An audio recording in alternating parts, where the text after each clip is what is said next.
We're going to have these panel members introduce themselves, their communities. We're going to give them each 5 minutes to tell you about their community, 5 to 7 minutes, because we want to save about half the time for questions. And Dada's going to go first, and he has a little movie to show you about his community, which is actually, PROUT has communities 5, I think? It's a PowerPoint presentation of that. Okay, 5 to 7 minutes, right? 5. Okay, 5. Here we go, here we go. Namaskar.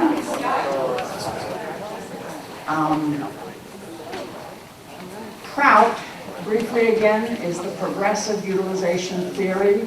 It's a model, it's an alternative to both capitalism and communism that's based on economic self-reliance of each region, the cooperatives, environmental balance and protection, and universal spiritual values. The founder of PROUT was the Prabhat Ranjan Sarkar, a spiritual master who was also a composer of 5,000 songs and wrote several hundred books, and spiritual master. He was also a political prisoner because of his stand against corruption. Okay, so he gave up the concept that we need, of course, what many people are saying here, we need multi-purpose rural development centers that are focused on service through education, culture, economics, agriculture, spiritual upliftment. They should be nerve centers of society. They should be economically self-sufficient. There are more than 150 in the world. I'm going to talk about 3 briefly. First one is in India. Anandnagar, India, is in West Bengal. And so it's, can't point very well, there we go, West Bengal, on the border of Bihar. And this center is very large. It's a township. Many villages are included there. When it started in 1960, it was desert, rocky desert. I saw it 20 years ago, and no, 30 years ago, and believe me, it was really desert. Completely deforested, almost completely deforested, rocky. This is what it looks like today. They've done a lot of planting, a lot of harvesting. If they do nothing else, this alone, they're attracting much more rain. Yeah. So a lot of service projects. This is the hospital. They have children's homes for girls, for boys. A lot of kids are there. Orphans, basically. They have a lot of educational centers, elementary schools, high schools, colleges. All of them are teaching meditation, all of them are teaching spiritual ideas, but for the all-round development of all the kids. So it's a very large project. Many, many more service projects are included in this. Several hundred people are living there. I don't know the exact number today, but it's large. And the projects are constantly increasing. Second project, Mass Union is very close to you, relatively speaking. This is Asheville, North Carolina. The PROUT Institute is actually, it's a retreat center. They're booked up until halfway through 2016 now. Every weekend they have different groups coming in to use the facilities. But it's, again, it's a meditation yoga center. And now part of their PROUT Institute, these are the domes, this is the main section. Nearby in the same project, in the same land, is the PROUT Wellness Center. And there people go, only 10 or 12 people can go each session for detox sessions for a week. And they get juicing, they get fasting, they get yoga and meditation. It's a wonderful way to clean out the body and mind, right? How many people are living there? Again, it's a small number. There's about 12 people living on the land at the present. There are about 70 people living in the Asheville community. This is technically Marshall, North Carolina. It's a township right beside Asheville. So I encourage you to visit and see. Now I'm talking about a place that's closer to my home, which is Venezuela. We have 2 master units in Venezuela. This one is a 2-hour drive from Caracas. It's called Centro Madre. This nun on the left, Didi Anandasavana from Netherlands, she started a project in the year 2000, which is just 15 years ago. And she went to this community. Barlavento is Afro-Venezuelan. 95% of the population is Afro-Venezuelan, descendants of former slaves, enslaved peoples who have suffered discrimination, racism, poverty, etc. So her main mission, she said, is actually rescatar autoestima de la gente, to restore, to rescue the self-esteem of the people. She does this through education, sustainable agriculture, and ethical leadership. And this is her board of directors, incredible group of women. Centro Madre means mother center, right? They have 3 times received inspections, and each time the inspectors apologize. They say, we can only give you one of 3 choices. Good, very good, or excellent, and you deserve much better than that.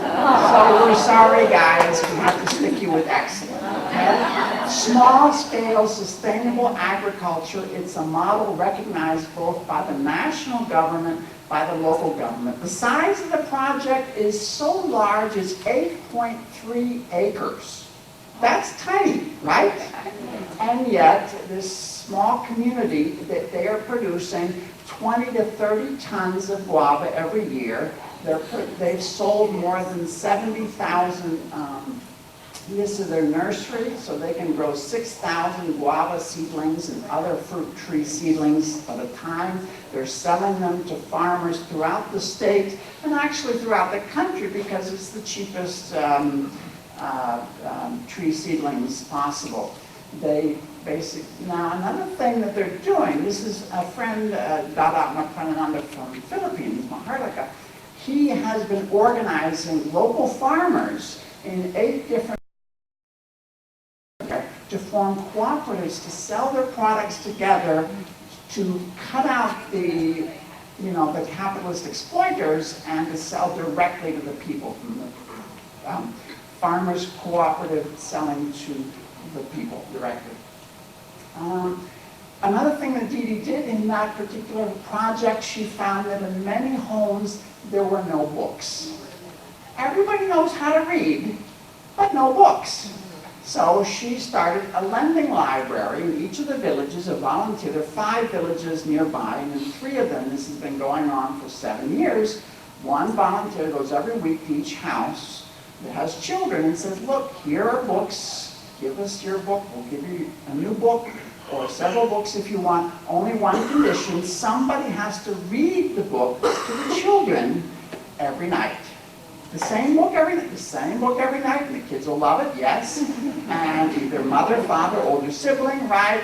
And it's making a revolution. The kids are falling asleep with books lying on their bodies. The teachers say, wow, the kids are reading so much better now. They love to read now instead of hating to read. And it's a revolution. And they did a survey in all the adults in the families. They said, did anybody ever read to you when you were a kid? The answer was 0.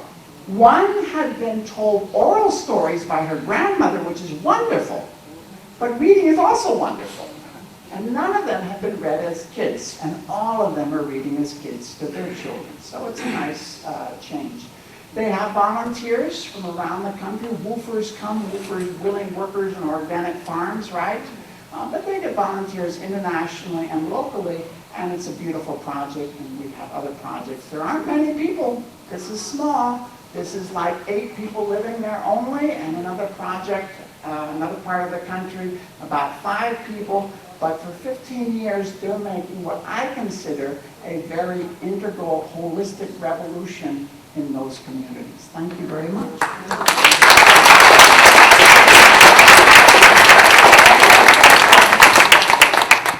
That was wonderful. And I didn't know some of that. That's fantastic. Okay, who wants to go next? Samadi, you want to go next? Okay. Is the mic on? So I've met many of you. I'm Sumati. I was invited to speak today because I grew up in an intentional spiritual community 3 hours away from here called Yogaville. And my parents had been involved since 1973, so I pretty much really grew up there doing yoga and meditation. The founder of Yogaville was a man named Swami Satchidananda, who came from Tamil Nadu in India. And his mission was interfaith harmony. That was his passion.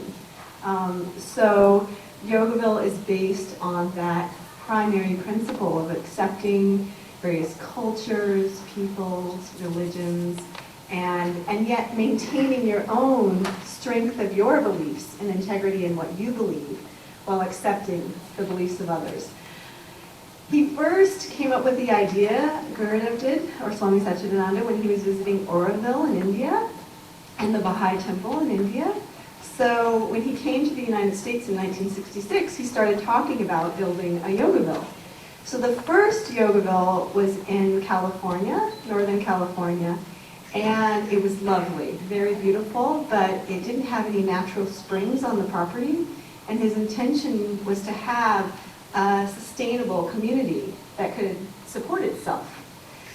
So we sold the property there and we moved to northeastern Connecticut, near Pomfret, Connecticut, and bought a big property there, which did have springs, but it didn't have a very long growing season.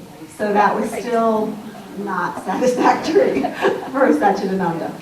So we sold the property there. We had a couple properties. One was donated by Carole King, the singer, who was a devotee of Satchidananda's. So we sold those properties and bought 700 acres along the James River in very, and I do mean very, rural central Virginia, Buckingham County. So Yogaville now currently has about 350 to 400 members at any given time of year. And it's the largest concentration of population in Buckingham County. I mean, it is, and it's, again, the biggest county in Virginia, so it is rural, and we're in the middle of nowhere. And that actually was something that Satchidananda also had intended.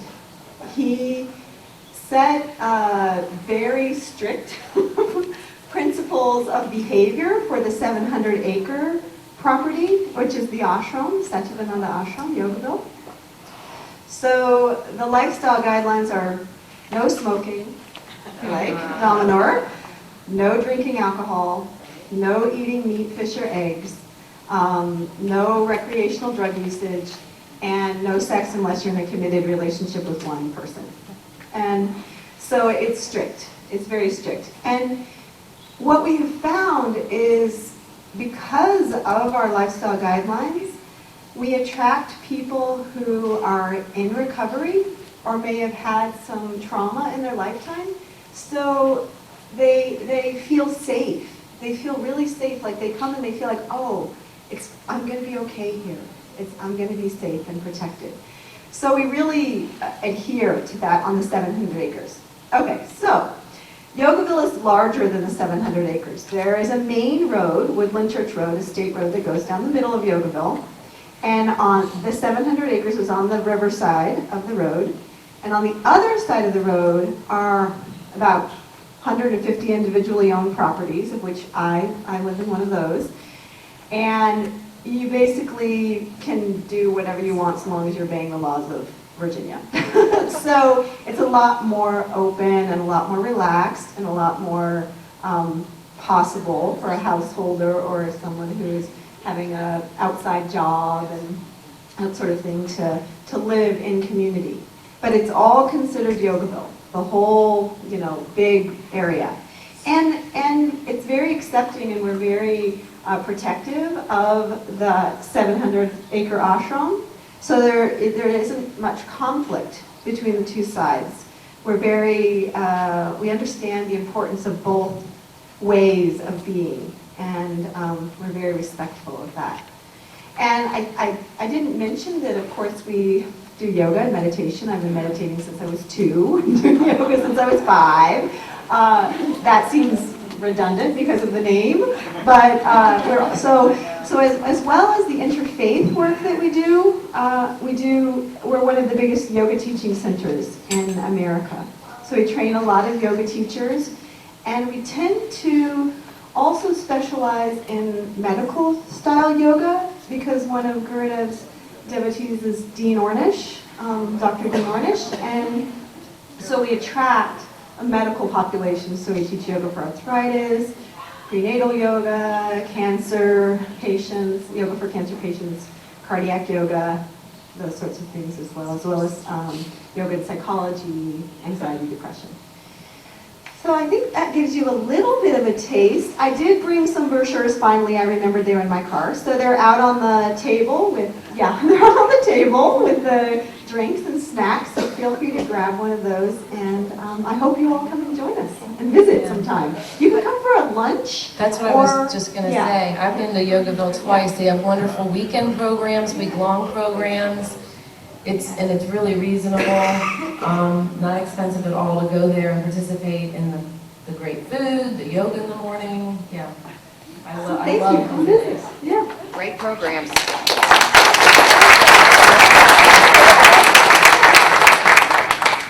Okay, Paxus is going to go. We're jumping the order here. Clearly different from what I thought. My name is Paxus Calta, and I've lived at Twin Oaks Community for 18 years and Acorn Community for 2 years. These are income-sharing, intentional, egalitarian communities. I want to talk about those words for a bit. What income-sharing means is that we have cottage industries. We have collective businesses, and the money from those businesses is all pooled, and with that money, we meet all the needs of the members, which means you don't get a salary. But it also means you don't get any bills. So the community pays your taxes and your medical insurance and clothes and housing and cars and all that kind of stuff.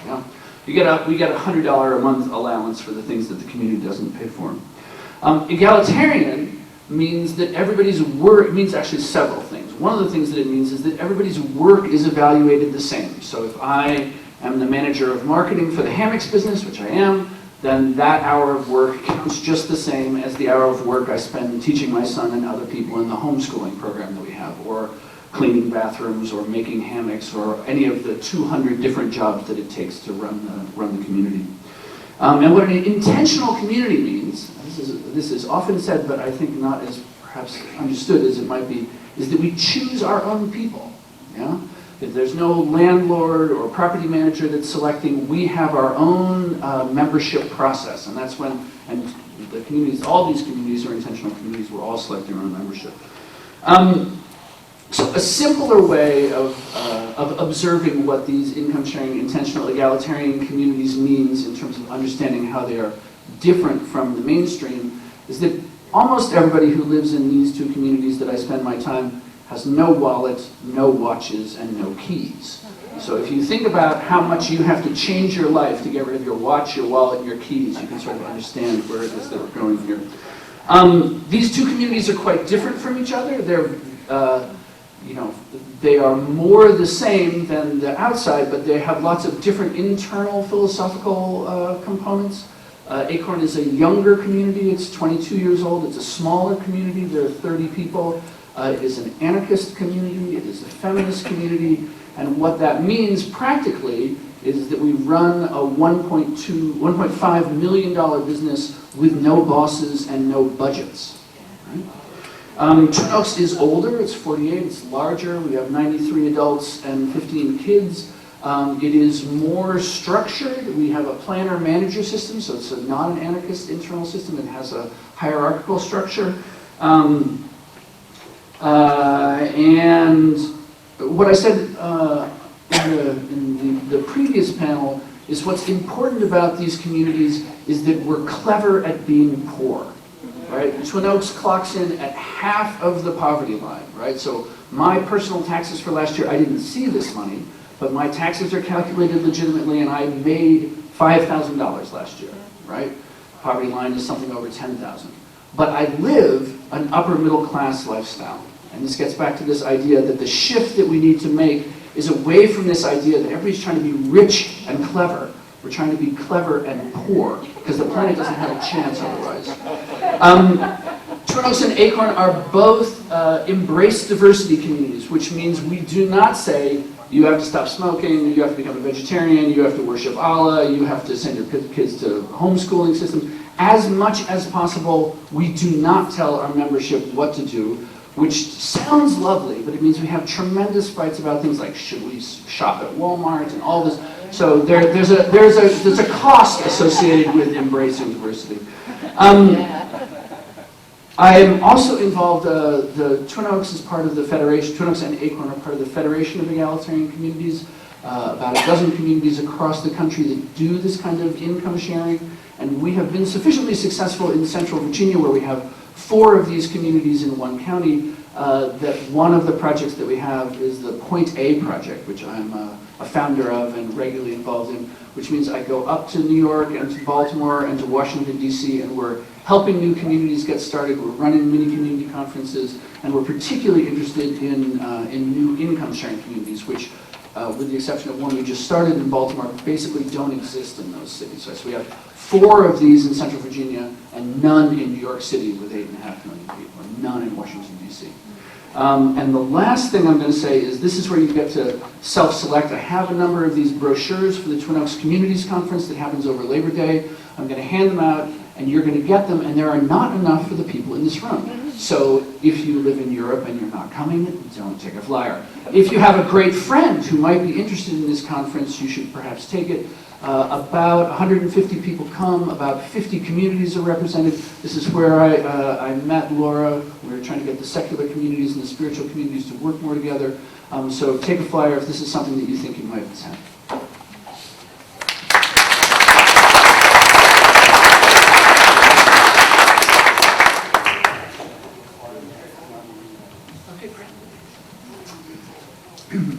My name is Marty. We also met Laura at the Twin Oaks Conference and made the connection to come here. I live at a community called Shannon Farm. It's in Nelson County, Virginia, about 2.5 hours east of here. It's also a rural community. We have 520 acres and about 60 members, about 100 people live on our land, including 25 children and people of various other categories. We have a pretty vigorous membership process, which can take quite some time. It's largely a social process where people come, get to know us, we get to know them, and it becomes a mutual evaluation process, which generally works out pretty well. It becomes pretty apparent if people are appropriate to be there or not appropriate to be there. And it becomes, they realize it as well as we realize it over the course of several months in which they're coming to get to know us. I would say we're also an anarchistic community. We're not an income sharing community. We have members on a wide variety of economic scales. We do have the same, we live by the same principle that Paxus was talking about the other night, which is you get to work less and have more, just through the nature of being an intentional community and the level, even though we're not an income sharing community, there's a lot of sharing that goes on. The community owns some assets in common, that we hold in common, which are gathered from our dues, which our due structure is an interesting structure. It was a big attraction to me when I got there. Our dues is a percentage of income rather than a flat rate dues, which turns into a regressive tax. So I found that to be quite attractive. We have a minimum dues of $42 a month. So it's not that much of a burden. Our 7% of income, after-tax income. Our housing is mostly home-built and is a wide range of pretty sophisticated houses down to cabins without running water, without electricity, and that becomes a personal choice. And we try to encourage and that that diversity, we find that to be a healthy thing in the community. Although it does, as Pax was saying, diversity does sometimes result in some conflict, values conflicts, but that's part of the fun of community. On a good day. Yeah, on a good day. It also becomes long-term problems if on not a good day. I'm also here representing the Fellowship of Intentional Community, which is an organization that focuses on dissemination of information. We publish Communities Magazine, and we also publish the ic.org website, which, as someone noted, we were in the game early. We got a 2-letter URL. We had some people who were really paying attention to that early. One of the things that the internet brought to us is, or took from us really, is we publish a directory which at one point was the economic mover for the organization, and now is available free on the internet,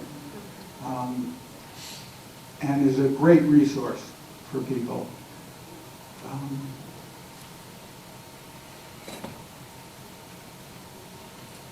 The bookstore is in the vendor area if anybody wants to come by and see what we got. I'll make a little sales pitch. We have solicited donations to subsidize subscriptions to Communities Magazine for various events that we're doing. So we have gotten donations to take $10 off a subscription if people want to subscribe to the magazine. We also have transitioned into doing digital subscriptions, and all this can be purchased online as well. But to take advantage of the reduced price, you got to do that here. And after the event, I'll be at the bookstore if anybody wants to come by. Okay.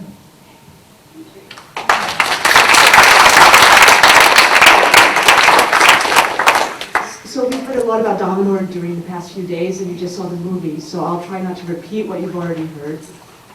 My family and I moved from Los Angeles in 2009. We were the first American family to settle in Damanhur. There are a couple of other Americans who are now living there. Damanhur, from my perspective, is very much a mission and very much a calling. We're structured, the community is structured into four organs. We have the social, which is the living together. We live, certainly A citizens and some B citizens and residents, we live communally. I live in a house with 20 adults and 3 teenagers on a territory that has 2 nucleos. Each of those nucleos has a mission. The mission of Magila, which is the nucleo that's on our same territory, is renewable energy and research into renewable energy. Our nucleo is called Dendra. Our mission is to be a connecting point for other communities, other eco-villages. We frequently host journalists. I always say we're a window for the world into what nuclear life is in Damanhur. So our table is always filled with guests from everyone from National Geographic to sociologists, anthropologists who are studying the community, to wolfers, to work exchanges. So we have a very lively dinner table. In our household, we can speak 11 languages, so we can connect to a broad spectrum of people.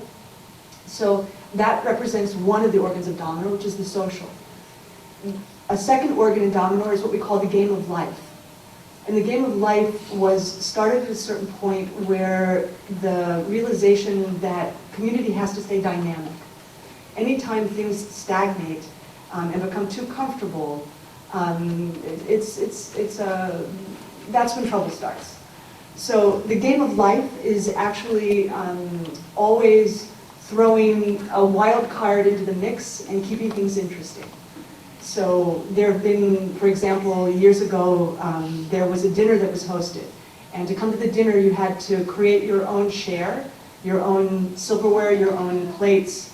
So this was, for example, one of the games in the game of life. there's a broad spectrum of how the game of life interacts within the community.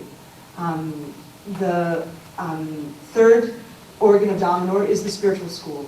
So our school of meditation is an initiatic path. It's really the glue that holds the community together. We're not really 1,000 people. That was a point where the PR, a decision had been made that was about how many people we are. We didn't really know how many people we were. And then at a certain point we realized, well, we're really 600, around 600 people, which seemed a little strange because now if you go, okay, we're 1,000, now we're 600, where do those people go? But in fact, we just got the number wrong when we were saying we were 1,000. So we're more around 600 people. And all A citizens are part of the School of Meditation, but the School of Meditation is not limited to people who are citizens of Damanhur. And in fact, there are schools of meditation that are hosted in other countries. Shama is a teacher in Holland. We have a center and schools in Japan, in Croatia. So we also have an international school of meditation, which meets 4 times a year. So that hosts people from all over the world in groups. And then we have the fourth body of Damanhur is actually something that you might describe as personal law. So we each, as citizens, create an objective that we want to work on. We speak to our family members, we speak to the people that we're in connection to in Damanhur, we ask them what they think of us and how we're doing, and what emerges are things that we need to work on personally. And then we make the choice and the personal commitment to take on those aspects and do personal work on that level. Damanhur is hugely diverse. There are many, many projects in Damanhur. I'll speak a little bit about my own nucleo, our own territory. We are working on a project around sustainable agriculture. We attempted to launch a permaculture project last year, and it was an interesting experiment because, in fact, the culture of Damanhur is very much about action and seeing results. And in permaculture, there's a long period of observation before you begin to implement systems and see results. And so that wasn't happening quite quickly enough for our territory. So I tend to launch big projects. So I take the flag and I go to permaculture. We're going to pioneer permaculture in Damanhur. Now this year, we're doing biointensive agriculture. So we had a shift. And synchronistically, someone arrived from Australia who's an expert in this, who's been working with us with some of our people who are in our New Life program. And we're in this experiment around biointensive agriculture. So that's a very separate project from another project we have, which is centralized agriculture. And we do have a large farm called Primastala, which is sort of the breadbasket of Damanhur. But additionally, every one of our nucleo communities has an imperative to create a certain level of sustainability for those families. So you'll see that the nucleo communities that are not within the villages, all have greenhouses, all keep bees, are all working with, or most are working with solar technology. So sustainability is an important imperative for us. We're not there yet. It's something that we're conquering still. We're about 65% self-sufficient. We're about 85% self-sufficient in terms of thermal, so solar, heating, water. We're much less self-sufficient in terms of general energy usage. Food-wise, there was always a plan to buy territory in diverse microclimates. We're in an area that receives a lot of rain, a lot of hail. So we've bought territory across many microclimates, which helps to cover us. If one area is wiped out, you have other areas that are producing, different aspects. So, above all, I think the core canon in Damanhur is change. There's a great example. If you're standing still and you're comfortable, you're kind of locked in place. The second that you're off balance, you start to move. So we're always working to keep things a little off balance so that we're really in a state of dynamic change. I think above all, Damanhur is a research community, and a research community looking for sustainable means for humanity, survival and thriving of humanity. Okay, Betsy, I'm gonna jump in here. Hold on. I'm just wondering what language you speak. How does everybody... Italian. I speak English. All right, we only have about 15 minutes left. We're running behind schedule. I want to get everybody out of here at 11. And I'm going to take 30 seconds to let everybody know that we launched the Valley of Light micro-community this January. We're using the Damanhur template. Huge effort. We're loosely basing ourselves on the Damanhur template. We have a constitution that we've gone through about 5 drafts right now. We have our bylaws, a draft of bylaws, et cetera, et cetera. There's some information on our table. Damanhur means the City of Light. We've named our micro-community the Valley of Light. Where we are, it almost looks like you're in Damanhur. They're on the Italian side of the Alps with the river running through the town. We are in Independence, Virginia, along the New River. So for those of you who have been called to do a similar mission, because our community is based around the educational operations of the Oracle Institute, and we do wish to become one of these hubs on Barbara's Wheel, a place for disseminating information. So it's much more than an intentional community. It will have a spiritual focus like Damanhur, and no one should even bother to come and visit unless you want to work your butt off. Okay, now we've got 15 minutes for questions to the panel, and then I want to take about the last 3 minutes to tell you about something that evolved this weekend. So I'm going to open up the floor, and we're going to, how are we going to do this? You're going to have to come up here. If you want to ask a question, line up here, which is exactly how we're going to do it for the open mic. So if you have a question, please come over here and use this one so they can use one at the table. Nobody? All right. Or you can shout it out. Yeah. Okay, go ahead. Shout it out. Anybody? Yeah.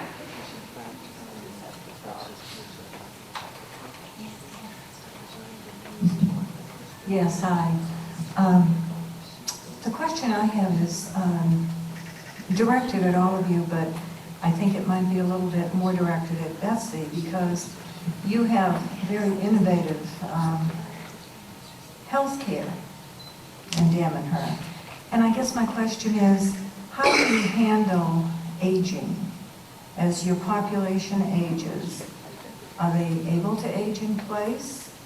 Or for the rest of the panel, who may not have sulfur and other types of processes like that, how do you handle your aging population? We have an integrated healthcare system in Damanhur, so we have clinics that are treating with allopathic medicine, but then we also have modalities of healing that have been specifically pioneered in Damanhur. We have naturopaths, we have a really broad spectrum of people working in the healing arts.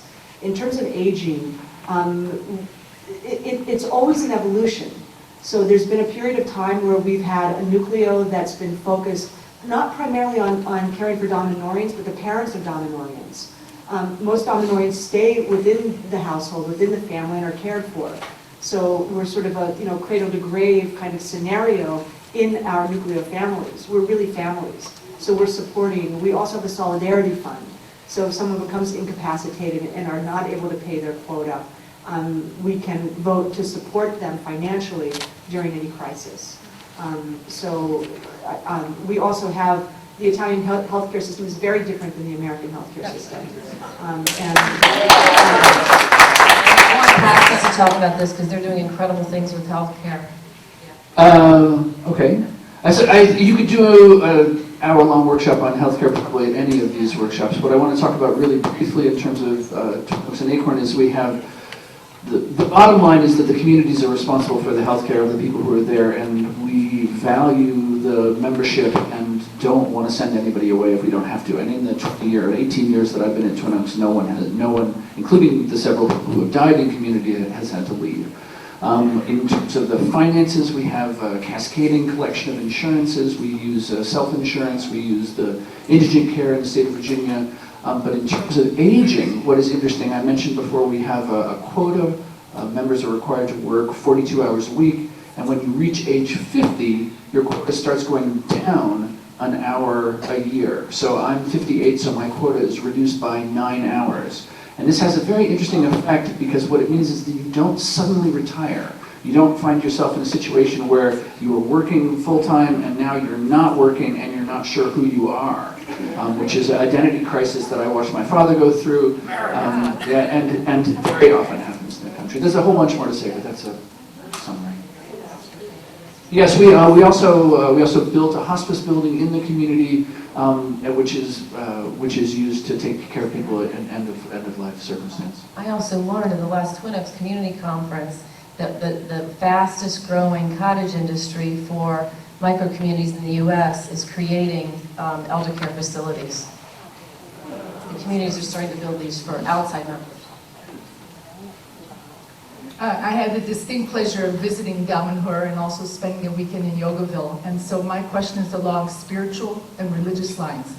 So you haven't mentioned in Damanhur about the primary holidays that you celebrate, you know, the rituals. You mentioned a lot of rituals, but you have primary holidays. And also the other communities that are represented here. What do you have? What would you consider your spiritual life, and what about, are there any religions that are practiced? How does that all work out? I'm going to go ahead and start that question because I realized I forgot to mention the Lotus Temple in Yogaville, which is an interfaith temple where people can pray together, all the major world religions as well as unknown and lesser known religions. And I grew up studying in school in Yogaville all the major religions of the world so that I could communicate with people of those faiths.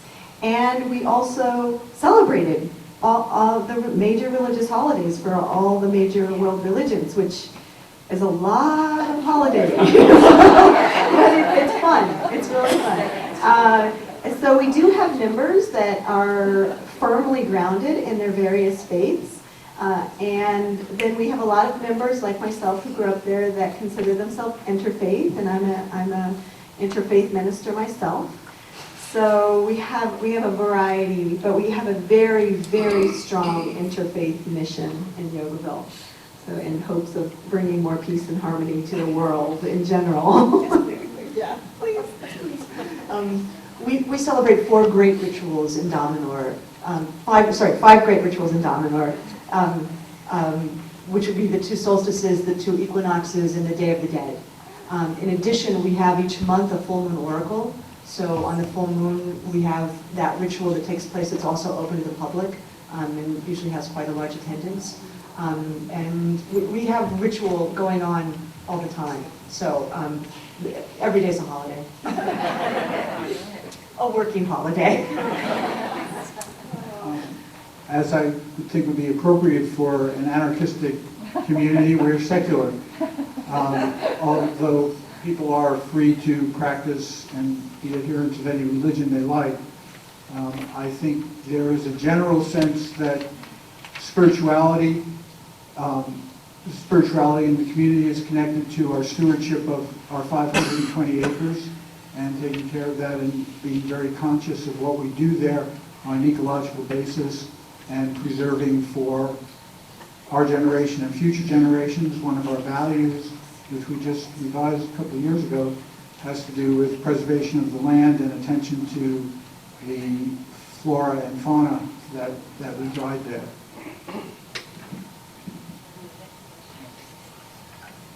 I imagine most of us in this room are expecting more shocks in the financial and economic system. And in 2008, millions of people went underwater with their mortgages, and huge amounts of real estate were foreclosed and abandoned. So the next time around, there won't be perhaps the ability to band-aid a solution the way that we borrowed against the future this last time. At that point, there will be extraordinary numbers of people looking for Plan B, and a lot of land come within reach. So the question is, have you looked at this scenario in terms of potentially having community land trust in a box, or ashram in a box, eco-village in a box, offerings, and ways for people virtually, before this happens, to become familiar with the culture of the successful intentional communities. I understand that about 80 to 90% of intentional communities in eco-villages fail. And so, given that, you as the examples of success, what steps can you take to make it less painful for the millions of people who will be likely interested? Great question. Communities in a box, ready to rock and roll. Right. So the first, I want to respond to the 90% of new communities fail. In the first 2 years, like businesses, about 90% of new communities fail, and even with that high failure rate, the movement is growing. And I want to sort of a historical analysis. In 1999, a whole bunch of people were concerned about Y2K. Like the world is going to come to an end at Y2K, and Chuck saw a spike in the number of people who came and said, we want to get out of the way of the world collapsing, and we didn't accept a single one of those people, right? Like, if you're coming to us because you're running away from the world collapsing, save your travel money. The idea of a community in box is actually something that the Nate Project is working on, and one of the things that we're working on is a one-page income sharing document. Like, you and your friends sit down at a table, you read the thing, you say, we can agree to this, you sign it at the bottom, and there are links, of course, that you can go, but if you can come up with an agreement that is comprehensive enough and short enough so that people can understand it, you can potentially create these kinds of things. The FIC has long wanted a community in a box, or eco-village in a box product that we can push out, and there are some people who are working on this. I'm going to jump in here unless someone feels a strong desire to go, because what I wanted to talk about falls within these lines. Is that okay? Yeah. Okay, one of the things that emerged at the end of Glenn Martin's second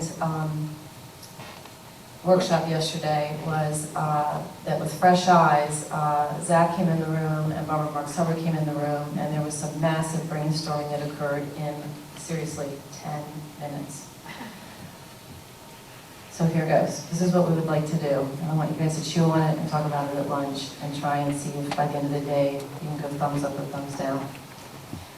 Glenn Martin would like to ask the intentional communities that are here, ones that we might ask Marty through your IC network, and also the co-sponsors of BTNW. We have more than 120 co-sponsors.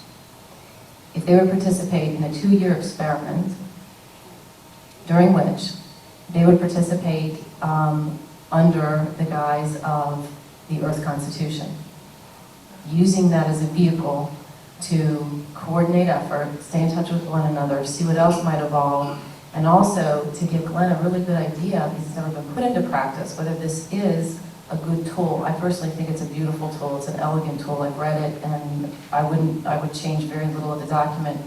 But this is what we were thinking. The communities themselves and the organizations that are co-sponsoring BTNW, they would comprise the House of the Nations. So for instance, Twin Oak would be a nation, Damanhur would be a nation, Yogaville would be a nation. Okay, so that's how we populate the House of the Nations. Then your members comprise the House of the Peoples.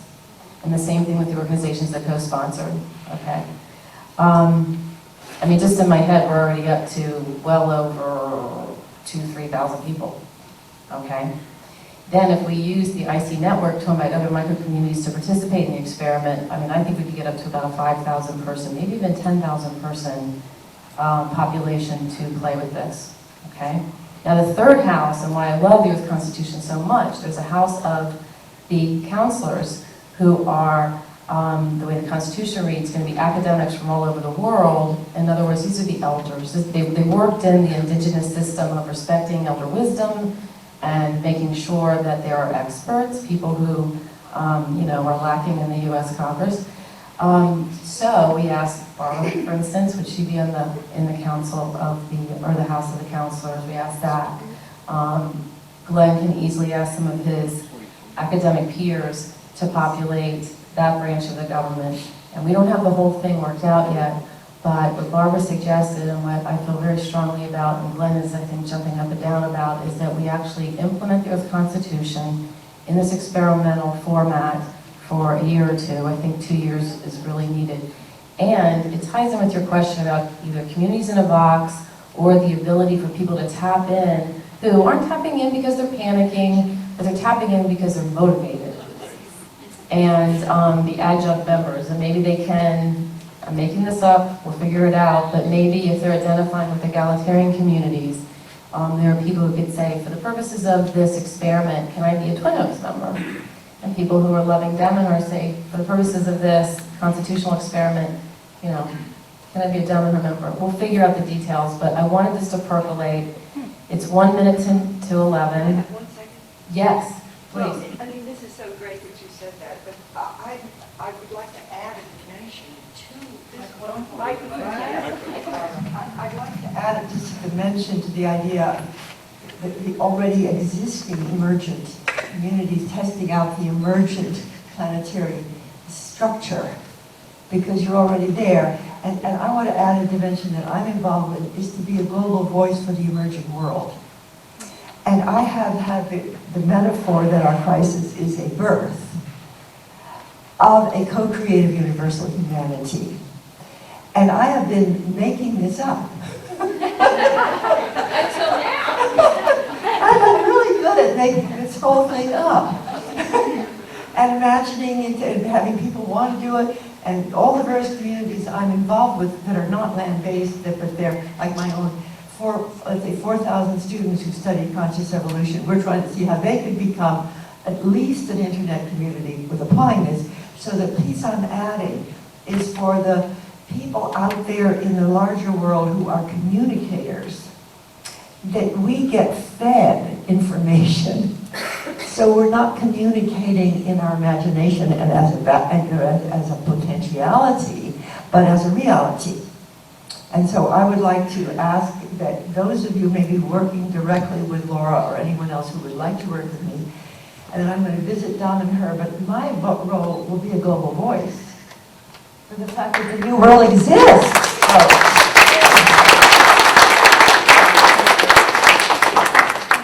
Very much, Barbara. Okay, we are going to go to brunch now. And sure, Marty. I just wanted to say something about the concept of a community in a box. It's certainly an appealing concept. And the FIC is very interested in encouraging community and making as much information as possible available. I think what we also recognize is that the vital element of community is relationship. And that's really hard to put in a box. And it's really hard to sign a paper that has a whole lot of meaning when you get to that realm. So that's the hard part. What comes to mind is this is not a community in a box, this is a community outside the box. This would be a virtual community, and I'm offering up the Peace Pentagon and my limited staff to help make this happen. And Glenn is in, and he's got interns, so everyone just let this percolate, that maybe we can federate the earth quicker than we think if the intentional communities and some of the nonprofits who are participating in this conference are willing to experiment. Enjoy your brunch. One other thing, actually, I just wanted to say, if people are interested in visiting Damanhur, Gina and her colleague are putting together a tour. So if you're interested in potentially being contacted about an opportunity to visit, you can put your email down on this piece of paper, and she'll take that back and be in contact with you. Okay, I'm gonna try and get us back on schedule. It's 11 o'clock. Please leave lunch by 12:15. We're gonna have a hard start at 12:30. Okay, so that gives you an hour and a half, but a hard start at 12:30, please. Photo for the intentional community panel.